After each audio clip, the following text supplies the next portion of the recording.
How's it going, guys? As some of you might know, WordPad is officially gone from Windows, and the Windows 11 update, the 24H2 update, it's completely gone. They've removed it from Windows. You might have woken up or seen after the update that your RTF files are no longer readable. You can't open up a notepad because they look all scrambled. And Microsoft wants you to use WordPad or Notepad from now on. And Notepad does have all the options that WordPad used to have, and then you have to pay for it.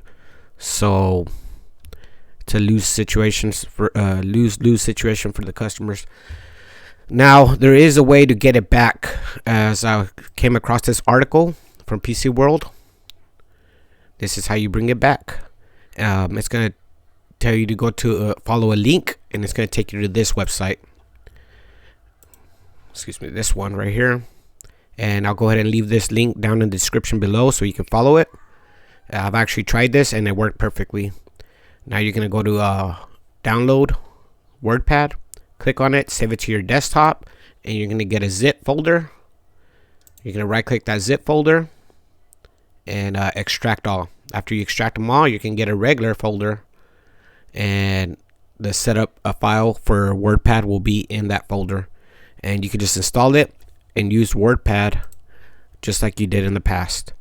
That's a quick and easy way to do it, and you won't have to rewrite all your RTF files. You can just start using them again with that.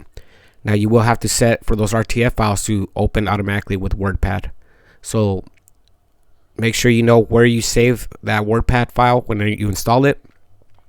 So whenever you right click on your RTF files, put open with WordPad always, and it'll go back to default just like it was in the past. All right, thanks guys. If you have any questions, leave them down in the comments below, and go ahead and give a like if this helped you out. Thank you.